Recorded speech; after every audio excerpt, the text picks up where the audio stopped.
they're all basically swamp creatures and from the Obama era or before actually, and essentially want to create a just an anti-American, anti-capitalist government.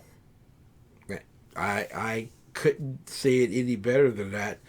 Um, don't understand why you put in charge of climate a man who owns 6 houses, 2 yachts, a multitude of other great climate, carbon, poisoning properties and valuables uh, to be in charge of climate change. Is this hypocrisy at its highest level, or does Biden have a few more tricks up his sleeve?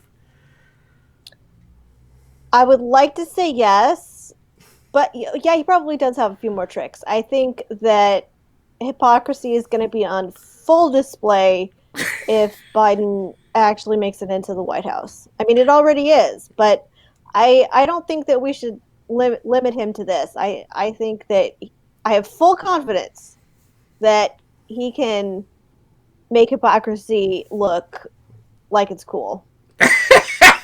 Hypocrisy is the new black. There you go. Wear it well.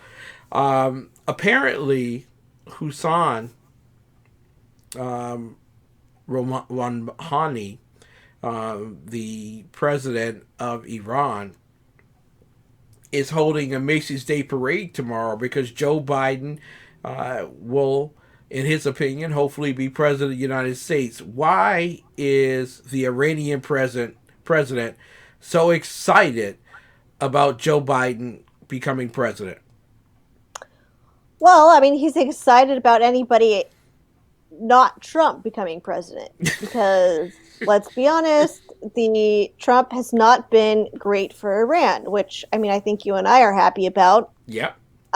So what does he do? He comes out and he says, "Yeah, we're looking forward maybe to working with Biden if he could just return us to, if we could just all come back to the deal that we liked so much, that gave us money and allowed us to continue our nuclear program, even though we said we weren't going to." So, yeah, he's probably definitely looking forward to a Biden presidency. I will say, though, that it is somewhat of a. I mean, this does happen, right? Whenever there's a new leader in Iran, we'll say, "Oh, I hope they want to work with us," right? So it's pretty normal. That said, I have a feeling that Biden will probably be a lot easier to work with for Iran than Trump was. I would concur with you. Are we to expect another plane load of dollar bills, 1.8 or more, to be That's delivered? possible. That's scary. And It is very possible. the nuclear clock starts ticking again with them building their own nuclear arms. I think it ticks faster. I'm going to say with Iran that it's always ticking, Yes. and I think that with Biden it'll just tick faster. Now, one of the things that we loved about this president is that he was very real with us regarding the Middle East. That peace comes through strength and not showing any fear whatsoever towards Iran. Joe Biden is talking a big game, saying that he will show the strength and fortitude necessary on the world stage to defeat our enemies, but he wants to open up negotiations and talk with them. Isn't that a wonderful thing for Joe Biden to be talking with uh, the Iranian president and not the North Korean president? Isn't that a wonderful thing? Look, I like conversations, okay? That said, you have to have more than just a conversation potentially. And I have a feeling that talk with Iran honestly isn't going to really go anywhere. Um, I'm not. I don't think talk with North Korea really is going much of anywhere either. I agree with you. I agree with you indeed. Ladies and gentlemen, Janis Hall, the J. Hall World Report, one of my favorite subject matters on this network. In fact, it's the favorite one for me. Apparently, and this was humorous because I think we need a little levity in this particular world at this point. There is a story that's been put out that grown folk who have spent a lot of money getting a lot of paper to put up on the wall and say that they have degrees as this, grown folk break out in tears because Jordan Peterson is publishing a new book through Penguin, forgive me, Random House. Is that story true? Apparently it is. And I also had seen the story and made me chuckle a little bit. Yeah, basically Jordan Peterson is coming out with another book, 12 more rules for life. And cuz 24 is better than 12. Always. And I will say that I love Jordan Peterson, Mm-hmm. and I think yeah, when a Penguin announced that they were doing this, when they were going to be publishing his book, apparently a bunch of the employees decided that they wanted to yell and scream about it and complain and say, no, you can't do this. He's transphobic. He's a racist. He's this, that, and the other thing. We don't. How could we work for a company that's like this? You don't care about these things. It's like, well, actually, that's probably true. The company probably doesn't care about those things. Exactly. Uh, I, you know, I know that they do care about one thing when it comes to Jordan Peterson. It's called money. The boy honey, makes money. yes. And I mean, I think it's funny. It's like, you know what? If you don't agree with the company, you can go find another job. You mean Penguin doesn't owe these people a job for life? Or is that what you're trying to say? Yeah, I'm trying to say something to that effect. I mean, they could go. I mean, why don't they go work for Facebook or something or Twitter? They're woke. Yeah, yeah. In fact, $350 million woke. I just want to break this news.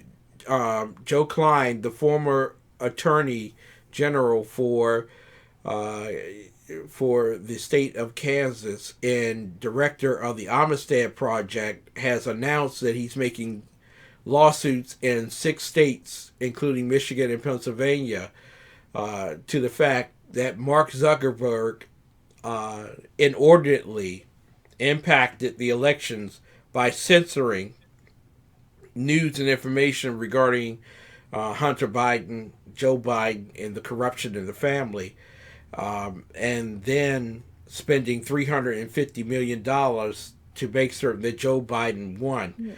Uh, your thoughts on just hearing? I know that this is not international news, but it has some international relevance. Your thoughts? Well, I think this is not the first time we've seen this. I think that Mm-hmm. you could definitely say that this happened last time Yes. with Hillary Clinton. The difference is that Hillary didn't actually win. Well, let's be honest, Biden didn't actually really win either. So, but it's yeah, it's something that should be looked at. And if conservatives are going to get in trouble, if Republicans are going to get in trouble for these types of things, then the Democrats absolutely should too. Exactly. Um, I would love to see Mark in orange. Do you think orange or black and white? Which one? Which one looks better on him? Mm, hard to say. I'm Hard going to to go with say. orange. Either one. The orange is the new black. There you go. Yes. Where well, um, Yeah. I want to Orange ask man you, bad, right? Orange Man. Oh my goodness. There's some good news, a young lady named Kylie Moore-Gilbert has been released from the Iranian jail in a prisoner exchange. Can you give us a little information about that? Um, I can't give you a ton of information. I didn't look at all the stories. I'm Yeah, sorry, no but problem. I did hear about this, and she was Australian, right? I think, Yes. and yep, she was in Iran, and they managed to do prisoner exchange, which I mean is good. Hmm. I didn't actually see though what Iran was getting for the deal though. Exactly. Um, in terms of Guardian reporting tonight, and I, you and I both know you have to take things with a grain of salt if they happen to show up in the Guardian. Uh, Not necessarily the most accurate news organization, but nonetheless, um, in what we've seen, they report that in what will be seen as a victory for Iranian state hostage taking by some and a humanitarian move by others. Moore-Gilbert was released on Wednesday morning. The move also raises hopes for the fate of Nazan, Zachary Ratcliffe, and Amalsheh Shorey, dual UK Iranian nationals who have been held since 2016 and 2017, respectively. Moore-Gilbert thanked the Australian government and, in particular, diplomats at Australia's embassy in Tehran who have been working tirelessly these past 2 years and 3 months to secure her release. So I'm quite certain Iran got something out of the deal. Iran's main news agency reported today, 2 years after Gilbert's conviction, the Islamic Republic finally decided to exchange her with three Iranian economic activists who have been detained for trying to circumvent sanctions. sanctions, sanctions work. Apparently, wow. three o'clock. 3 o'clock.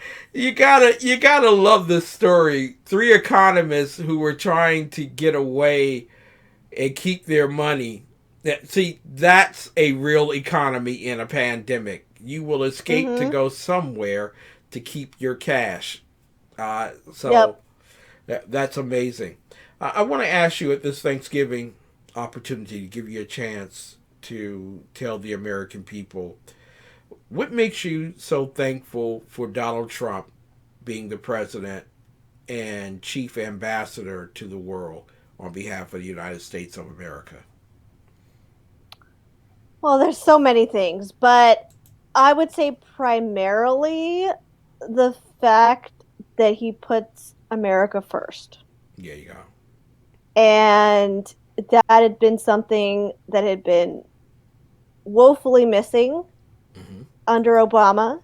And, just restoring the idea that, yeah, we can think about ourselves first. And that's what we should do and what the president should do. And that's not to say that we don't care about the rest of the world, but we we do deserve to think of our country first. Exactly. In 2021, and I'm of the belief that the Supreme Court will overthrow the election. I really do. I know that it is catastrophic and that you would have to redo the election somehow, some way. But I really believe that the election is going to be overthrown. It's just too much corruption, too much fraud. If he comes back in 2021 as President of the United States, what unfinished business does he have to deal with? And what should be the first unfinished business he should deal with as president, second term? Well, if we're talking internationally, I would say that the biggest unfinished business is China. And I'm Mm-hmm. not entirely sure that China is a problem that can be fixed in the next 4 years and just by him. But I think that we will certainly be in a much, much better position in 4 years with Trump than we will be with Biden. where is North Korea in all of this? Should we be concerned about North Korea, or should he just keep throwing them a bone and not worry about them? Good question. I'm not too concerned about North Korea. I think that Mm-hmm. ultimately I'm still more concerned about China. Yes. I think that it's possible we can make progress with North Korea, but I wouldn't hold my breath. I think that so long as North Korea can stay mostly, within their borders, and then I think we're doing a pretty good job. Um, I don't think they've been saber rattling too much of late, and Mm-hmm. I it's probably about as good as we're gonna get with them. Since we're going for peace in the Middle East, and there are a lot more military personnel, contracted soldiers uh, in Syria, is it time to bring the Syrian warriors home at this point and allow Russia to handle Syria? Probably. I mean, I've sort of have been a fan of letting Russia handle Syria from the beginning. Mm-hmm. Mm-hmm. Um, yes, I think that it's sort of in Russia's sphere of influence, and I think that letting them handle it is it's both a gift and a curse to Russia.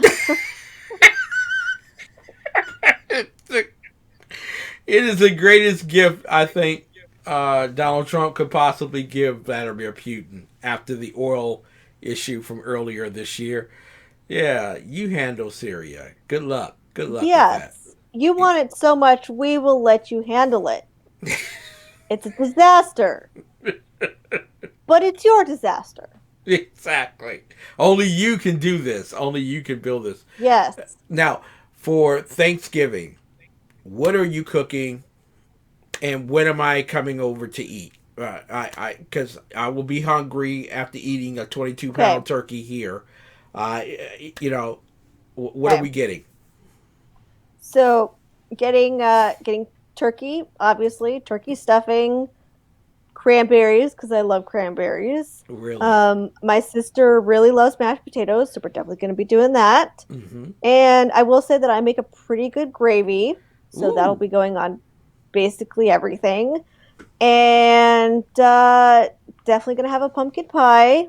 and I think that's mostly it. Doing some Brussels sprouts because gotta have some greens too. Oh yeah, you got to have at least one Brussels sprout. Just one. No Yes, more. at least just one. Too much is overkill. Janice, we Right. love you, and we thank God for your contributing to the show on every Wednesday night that you're here, and making TECN TV such a brilliant network. And we love you and yours dearly, and we wish you the happiest Thanksgiving. Uh, First, are you going to take the leg, or are you going to get breast meat? Which one is it? Leg or breast I'm meat? more of a breast. I'm a breast meat. Yeah. There you go. That's what I'm talking about. Save the legs for the other people. There you go. And don't knock that over. No. We love you, Janice. Have a very All wonderful right. Thanksgiving. We'll see you next week. You too. Happy Like the new Thanksgiving. equipment. I like that new equipment there. Yeah. Oh, There you thank go. you. Thank you. There you go. High Now I need a quality. new camera. One thing at a time. One thing at a time. There you go. You look great on the one that you have. There you go, Janice. We love you. Janis Hall, the J Hall World Report. We will be back with more of the best right after these messages.